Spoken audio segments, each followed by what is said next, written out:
Channel Sport this morning. We're now three in the studio now. That's because Fred Aduri, former Lagos State Swan chairman, has joined us now. Good morning. It's great to have you on the show. Yeah, good morning, Tayo. Right. It's been ages, right? It's been quite a while, and it's good to have you on this very special day, where, of course, the final of the AFCON will be going down later tonight between Senegal and the Teranga Lions of Senegal and the Algeria Desert Foxes. That match will be played tonight, 8 p.m. Nigerian time. So if you're still interested in the best of African football, a lot of stars will be on parade. Definitely tune in to this one. Of course, it would have been preferable if it was Nigeria taking on Senegal, but it wasn't meant to be. I mean, for you, are you still excited with the AFCON right now, the fact that the final is between Senegal and Algeria? Yes, of course. I mean, it's Africa, it's our continent, it's our game. I know, but we got to see who's our champion. Okay. You know, and between Algeria and Senegal, we're going to get a cracker this evening, I think so. I think so as well. So there will be lots of stars on parade. For Senegal, you have Sadio Mane, while for Algeria, you have Riyad Mahrez. All the good players on parade as well. So I think it's going to be explosive, like you've said. But I don't know about being explosive. Actually, I take that back. The fact that these two teams, for example, Senegal, haven't won the AFCON before. Algeria, first final since 1990. So there's a lot at stake, and sometimes that could lead to a very cagey affair and a very careful affair. We've seen two teams that are very hungry for the title. Right. You know, like you mentioned, Senegal only got to the finals in 2002. 17 years 2002. Ago. Algeria last won 1990 against us, so to speak. Yeah. And, you know, imagine you've not been at that stage for so long years. Yeah. For Senegal particularly, their football has been so progressive, so to speak, because look at the World Cup 2002. The only African team perhaps to get to the quarterfinals of the World Cup, you know. And look at their performance even at the 2018 World Cup. Yeah. Yes, they couldn't qualify, but they got a win and a goal. They got 4 points. If we had 4 points, we would have qualified from our group. Yeah. Now, they got 4 points, but they didn't qualify from their group. So this is a team that is strong. It's a nation that is strong and a nation that wants to achieve. But sometimes Providence doesn't allow them to get there. But I think that they are bent on it this time. I see a team that is playing not just for themselves, they are playing for their country. And they're also playing for their coach, Alo Cisse, who perhaps we don't have too much confidence on indigenous coaches. But Senegal is saying, the players are saying, we believe in this coach. The coach is saying, I believe in this team. And then the country is saying, we believe in this squad. But the Algerians too. It's more like... you know, this spirit of nationalism, they want to do it not just for themselves, but for Algeria.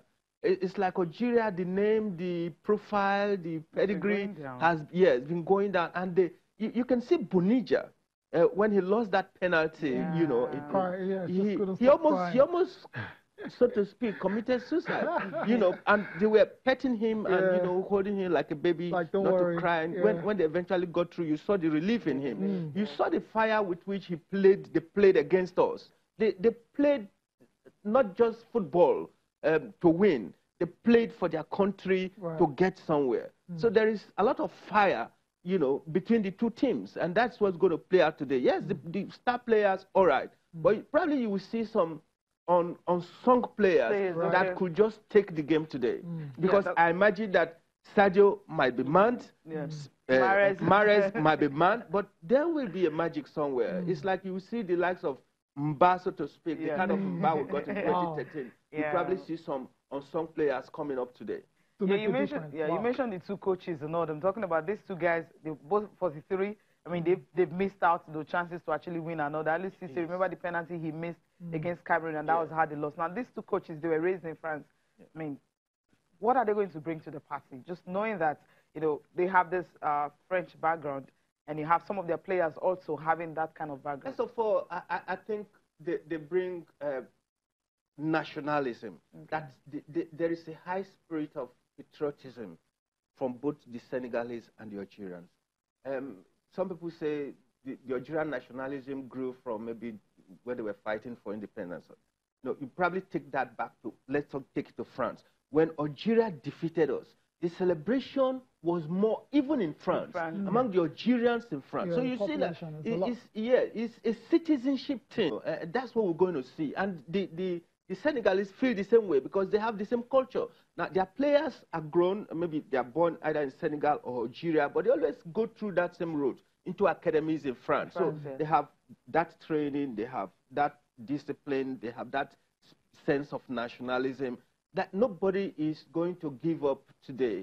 They are going to play to the last. And of course, you see, you probably will trace that to players like Mbappe. They have the same character, the same profile. You see, these are players that are not talking so much about whether you're giving us allowance, we'll not talk about allowance. You know, we want to win this title, not for us, but for our country. Interesting. Fred has painted a picture of a very competitive final, but no matter how competitive it is, there has to be a winner. So I'll just let you do a bit. I mean, what are you going for tonight before we move on? Tough one. I know it's tough. I like to go for Senegal. Probably because we are brothers. You know, West Africa. Okay. Yeah, brothers. But I also think that the Algerian team is predictable. You know, the kind of football they play now is like the kind of football we played in 1994 with our class of 94. I see what they're doing with Belaili and Benuja. Stay from your side and thrust the ball up to them.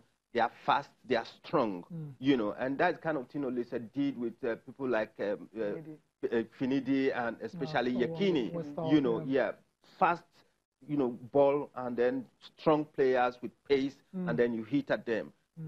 We knew that, we tried to hold that against them until they closed the left flank. Belaili came inside a little bit and then Mahrez opened the right flank, you know, and we didn't quite spot that till the danger was damaged. But I know that Senegal will be able to hold that. Now, Senegal is a team that, yes, you can put your eye on Sadio Mane, but like I said, you never know where the danger can come from. Because right now, we've not been able to establish a clear pattern to the Senegalese game, to the Teranga Lions. You cannot say this is how they play, but I can tell you this is how the Algerians play. And I think that's going to prove difficult for the Algerians to contain. Koulibaly is going to be missed, right? Because he's not going to play this game. Sure. But I think that every player in the Senegalese team is strong. Now, apart from Sadio, all of them, yes, a lot of them, Europe, France, as it were, but every player there is first of all fit. Right. They are strong, they are committed, they have skill, you know, and that is what counts right now. You know. So, scoreline, Senegal is going to win. Don't do it. You can't do that to me. Okay, tough enough to predict the winner. You're asking for the scoreline. Okay, well, I mean, this morning I was just seeing pictures from Senegal, another way you have, there is already drumming in Dakar, drumming, women dancing another on the streets. So anticipating that, yes, they're going to win it. They've not been here. They've not been here since 2002. Yes, 17 years. I get that. So celebration right there in Dakar, and the game is not even on yet. I think they need to relax a bit and just wait for the match. Look at that. From the big men waving flags. You know, but the boys are also seeing this, you know, in Egypt. They are seeing this from Cairo. And they know what it feels like in the country right now, you know, and so they know that the people are expecting them. You see, there's that connect, you know, between what's happening at home and what's happening, you know. These are the people on the street. This guy, you know. Look how sweaty he is. You can imagine if Senegal actually going to win that final, there's going to be a lot more sweat. And, I mean, colorful, expectant Senegal fans. They're expecting a win tonight against Algeria, of course. We'll come back on Monday. We'll be talking about the 2019 African champion. Let's move on from there now. Let's talk about Mikel will be right. Let's start from that. All right, then he's retired. After 8 to 9 caps. I was anticipating at least 90. You know, there's always something about round figure. Well, it just didn't happen for him. But there's zero in 90, isn't it? First of all, Fred, has this decision come to you as a surprise, or is something you expected? No, not a surprise. Not really. Again, at the twilight, so to speak, in Chelsea, he wasn't really there. Then he moved to China. is back to lower division, you know, in England and then moving over. Right. And then if you look at our qualifiers for this Nations Cup, after the World Cup, he really wasn't too available for us. So you begin to see a player that is gradually retiring. Okay. And so we saw it from distance. And then in this competition, you can see that his pace was no longer there. He was only playing more from intelligence. He knew what to do, but then he didn't have the pace, you know, to do it. And a lot of people spotted that. And I guess that's why he didn't. Yeah, he didn't play. You know, the remaining. An injury too. Yeah, injury too. He didn't play the remaining. But see, Mikel has done everything for us. He served us so well from youth to this point. And what can you say other than to say thank you? Of course. Now, you say 89, 90, 100 caps. It doesn't matter. You know, he's done so well for us. I mean, I take the last Olympic Games, for instance, the Rio 2016 Olympic Games. The only medal we got from the Olympic Games was the bronze from football. Yes. And I think that Mikel was... led by example. Yeah, Mikel led that push. You know, there were a lot of confusion. You heard of that. Whether you are camping in Atlanta, you are not camping in Atlanta, who approved, what are there for, and all those kind of things. They paid for hotel, they couldn't pay for hotel. But immediately Mikel got to the camp. I think that the atmosphere changed. He focused the boys. Ask them to forget about what is happening at home, whatever politics is, let us focus. And at the end of the day, we got only one bronze, and it came from this team. Now that is bronze, but he's got silver for us at the same Olympics. But see, I even appreciate this bronze more because of the leadership he brought into it. You know, and I think that is key. At a point in our national team, where we're also still having issues, I think that Mikel came in as captain and was able to calm everybody down, engage the NFF, and for the past 2-3 years, you know, there's been relative calm, you know, in the relationship between the NFF and the Super Eagles. You understand? They engage, they negotiate, and then they agree. We're not hearing all those cacophony that we used to hear.